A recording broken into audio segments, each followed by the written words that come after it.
Hey everybody, welcome back to When Harry Met Board Games, where we feed our people relatable content and our victory condition is your satisfaction. I'm Harry, and today we have another top 10 list for you guys. Today I'll be covering my top 10 board game designers who I haven't played any of their games yet. Yes, I know that's a long title. So basically, these are designers who are renowned within the industry. They're prestigious, they're prolific even, but it just so happens that I have not played any of their games. So this is a great list for you all to kind of have an idea of what games I haven't played. Like, oh, have you played this? Have you played that? Well, if it's a design made by these guys, as of this recording, I have not played any of these games yet. Now, for me to consider you as a designer for this particular list, you needed to have at least 3 game designs that I was interested in, that I was curious about, that piqued my interest and curiosity. Otherwise, I would not consider you. So the 13 designers that I considered for this list, they met that criteria, and all 13 of them came very, very close, but I had to narrow it down to 10. Without any further ado, we're going to my number 10. And by the way, I ranked this from the person, not necessarily who had the least to most designs in total that I was looking forward to. They're all roughly around the same as far as numbers concerned, but the ones who I was anticipating the most and who I suspect that their design philosophy will connect most with me. All right, my number 10 is actually a tie between 2 designers, and let's see if I can get their names pronounced correctly. I'm going to try my best. Simone Luciani and Daniel Tascinph. And these 2 designers are both known for working together, so that's why I included them in the same ranking. They both work together in Tzolk'in, the Mayan calendar, and in Marco Polo, or the Voyages of Marco Polo. 2 very highly touted, very respected board games within the industry. 2 games that I've been interested and curious about, sometimes on the fence, but at the same time, my curiosity, I cannot avoid it. And Simone Luciani in particular has also worked on a game known as Grand Austria Hotel. Also, he's worked on Lorenzo Il Magnifico, which is another game that I am interested about. And Daniel Tascinph has also worked on Trismegistus, I think I'm saying that right, Trismegistus, and also Teotihuacan. So these guys are known for not only names that are hard to pronounce, but board game titles that are hard to pronounce. So all these games intrigue me. The reason why they're number 10 and not higher is because, yes, while I am interested in these games and they kind of are on my wish list, they do not necessarily rank as highly as some of the games from the designers above them. My number 10 board game designers who I have not played games with yet, or of yet, Daniel Tascinph and Simone Luciani. Now we move on to my number 9. And my number 9 is just one guy, and it's Vladimir Suchy, who is known for a recent hit, which is Underwater Cities. As a matter of fact, I had a giveaway on this channel not too long ago for the game Underwater Cities. He's also known for Last Will and The Prodigal's Club. Those are games that have piqued my interest. He's also known for Pulsar 2849, which is a science fiction themed game that is very abstracted, but I've heard good things about. And finally, the game of his that I'm most interested or curious about is probably Shipyard, which is a game that has multiple rondels on the board. And the concept of a rondel is something that's always been interesting to me, but the idea of implementing multiple rondels that all interact with each other, that sounds very, very interesting and intriguing. So I'm curious as to how that game plays. And again, there's just something about what I've heard about his games. They seem to be on the heavier side of Euros, but highly respected from people who sometimes even don't gravitate towards these heavier style games. So again, that kind of makes me curious as to wanting to try some of his games. My number 9 board game designer, who I have not played any games of yet, Vladimir Suchy. Now we move on to my number 8. And my number 8 designer, who I've not played any games of, it's technically a tie, but it's really a pair of brothers who most often than not work together, and that's the Sadler brothers, Adam and Brady Sadler. And I believe that one of these brothers, I don't know if it was Adam or Brady, one of these brothers worked on the 2nd edition of Descent Journeys in the Dark. However, I'm not counting that. I have played that game. I'm not counting that because otherwise they would be disqualified if I've played a game of theirs, because you also have Kevin Wilson, Corey Koneska, Christian Peterson, some other person there. So with all that, I'm wondering how much Adam Sadler may have had to have done with that. Maybe he was involved with a few scenarios and so on and so forth. So I'm not counting him towards that. Now, the games that I'm interested and excited about playing. Well, first of all, we have Heroes of Terranov. I love the Terranov universe, speaking of Descent and some of these other games. It's a re-implementation of their Warhammer Conquest or Quest. I forget the title because there's a couple living card games from the Fantasy Flight line of games with the Warhammer theme. But they had that game and they kind of re-implemented it in the Heroes of Terranov universe. I think they lost the license to the Warhammer intellectual property. So they did that. That's a game I'm looking forward to. Street Masters, which I've heard a lot of good things about. And these guys are definitely Ameritrash designers. Myth, The Dark Frontier. That looks like a very interesting game that I would like to pursue. And the game that I'm looking forward to the most is Alter Quest, which is a dungeon crawler that I've heard amazing things about. I've seen videos about. Really, really piques my interest. I think it's already been out on Kickstarter. I'm waiting for it to be available at retail and eventually get it. But that game really has me curious. It has me salivating. It's a game that is definitely ranked really, really high on my wish list, and in particular on my Ameritrash style games within my wish list. So my number 8 board game designers who I've not played any games of yet, Adam and Brady Sadler.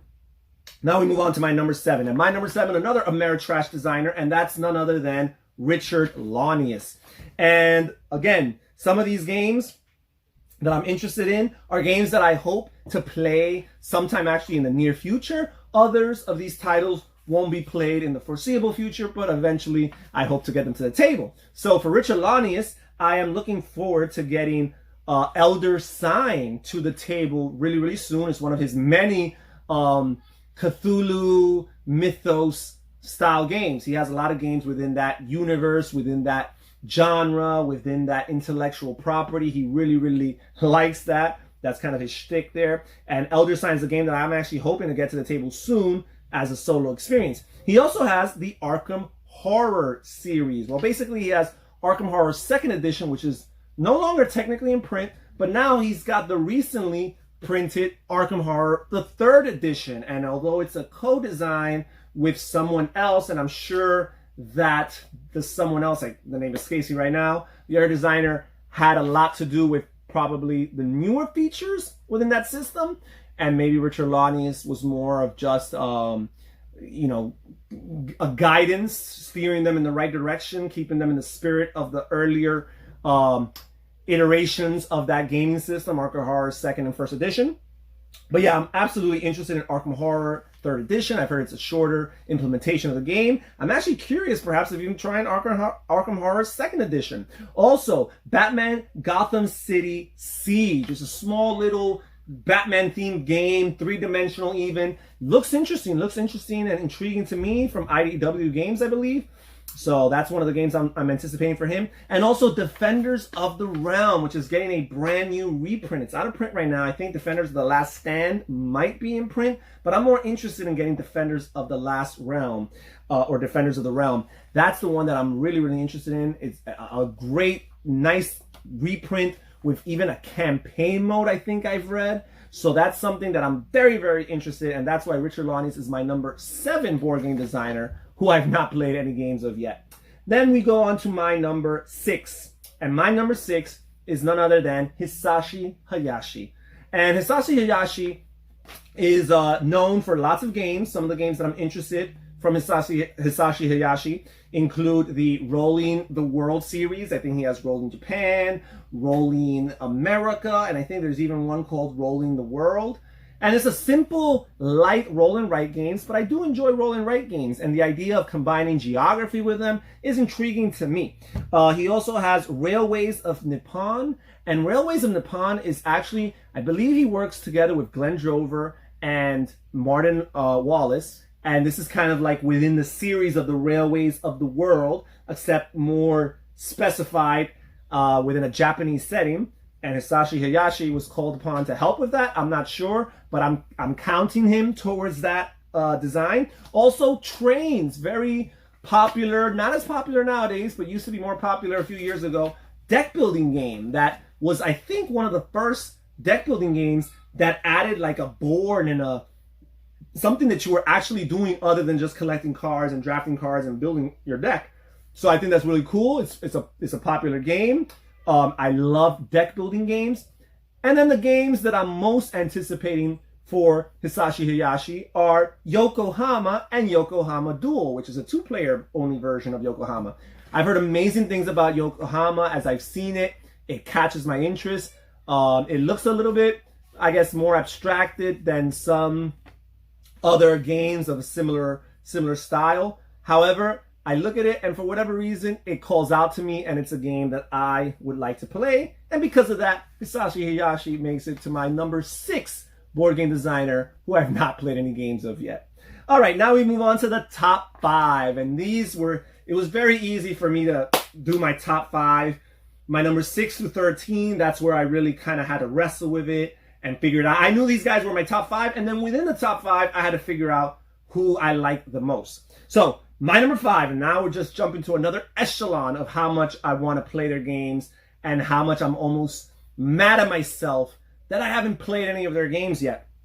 My number 5 board game designer, who I've not played any games of yet, is none other than Jamey Stegmaier of Stonemaier Games. How is it possible? All of these games he has in the top 100, I think in the top 50 even, and I have not played any of them. I am sorry, I apologize. You can revoke my gamer's license. I'm getting to it, folks. I'm getting to it. But honestly, I feel like every game I've ever heard of his catches my interest. I haven't played them yet, but they're games that I'm interested in. So these games include games like Euphoria, games like Charterstone, worker placement with a little bit of a legacy element to it. The ever so hyped Scythe. And I have to admit, out of his game designs, the one that I in particular am least excited about and most on the fence about is Scythe. It has my interest, but it's actually less than the other games that he's designed.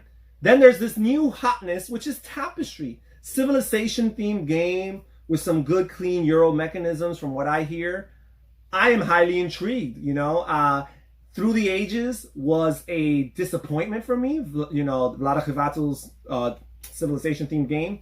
I think this game has a legitimate chance of working for me. And of course, the game that I'm most anticipating of his, and I hope to get to the table soon, is actually Viticulture, the game of strategy and winemaking, his worker placement game.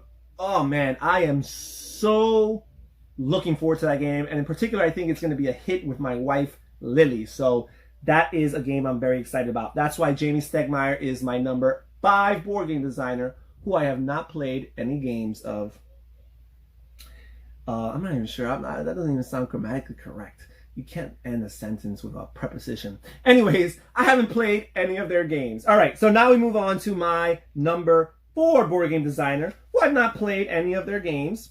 And that is Vital Lacerda. Vital Lacerda, who's known for super heavy, crunchy, economical games. And I just bought my first Vital Lacerda not too long ago. I haven't opened it up even. I definitely haven't played it. But I guess I've been cautious about going into that deep end, the heavier end of Euro games. But I'm already starting to feel like I might be ready for that. So among other games that I'm interested in his include games like Kanban, games like CO2, games like Lisboa, The Gallerist, Escape Plan, On Mars. He has a new one coming out sometime in the next year. I forget the title, but the game that I'm most anticipating playing from his, and it's the game that I actually just recently bought, and it's none other than Binos, in particular the deluxe edition. So that's back-to-back board game designers who the game I'm looking forward to the most of theirs happens to be a winemaking game. and I don't drink any wine. But anyways, so yeah, those are games that I'm all very, very interested in, very highly intrigued. I've heard awesome rave reviews about most of these games, and that's why Lacerda is my number 4 board game designer who I've not played any of his games. All right, then we move on to my number 3, and my number 3 is Shem Phillips. Shem Phillips, who is known for 2 separate trilogies of games. And I'm excited and interested about playing all those 3 trilogies. Even though the first trilogy, the North Sea trilogy, which consists of Shipwrights of the North Sea, Raiders of the North Sea, and Explorers of the North Sea, even though that series, people have been more critical of it and have said that Raiders of the North Sea is, by far and away the standout game within that trilogy, I'm still curious about all 3 games in that trilogy. First of all, I'm a completionist at heart. I'm a sucker for story. I'm a sucker for sequels, for continuity. So the idea of playing 3 games that are kind of related to each other successively within the same universe excites me. Also, all 3 of these games have expansion content for them. That excites me. And finally, they have a expansion. I forgot what it's called, but it's called like Rune Saga, I think, or something like that. And it basically is a way of connecting all 3 individual games into like one campaign-like experience. That sounds awesome. I feel like there's a good chance that I will like that. So because of that, I'm excited. Also, his second trilogy, which has received even more fanfare as far as being a more complete trilogy, includes Architects of the West Kingdom, Paladins of the West Kingdom, which both are out, and people go back and forth as to which one's better. And then finally, the Viscounts of the West Kingdom, which is the upcoming game, which I believe is going to be released come Essen time this year, or if not, probably early next year. And I haven't heard anything yet about that game, but people are highly anticipating it. So again, both of these trilogies, 2 separate trilogies, 6 different games, which are interconnected with one another, really, really excites me. And that's why Shem Phillips is my number 3 board game designer that I've not played. And my number 2 is none other than Isaac Childress. Isaac Childress, he has blown up. He's taken over in recent years. Obviously, you have games like Gloomhaven, number 1 on BoardGameGeek.com. I want to try it. How can you not try the number 1 game on BoardGameGeek.com? Worst case scenario, you might hate it and loathe it. Now, it just so happens that he has Frosthaven, which just went in Kickstarter and broke records, $7 million or something like that. Amazing. So that's also another game that I'm anticipating of his. Finally, we have, well, it's not finally, there's a couple more game designs. We have Founders of Gloomhaven, which, even though it's just within the universe, it's a loose connection, and mechanically is a totally different style game. It's a game that's piqued my interest. It's something I've been interested in. His first board game design, which was Forge War, was something that I'm interested in. And also his game, Gloomhaven Jaws of a Lion, which is like an introduction tutorial almost like to the Gloomhaven game. That's something that I'm interested in as well. So Isaac Childress is a designer who's been very, very hot in recent years, and I'm absolutely intrigued and interested, and that's why he's my number 2 board game designer who I have not played any of their games yet. All right, and now we finally move on to my number 1. My number 1 board game designer, who I've never played any of his games, is none other than Ryan Laukat from Red Raven Games. Ryan Laukat, designer, artist, publisher.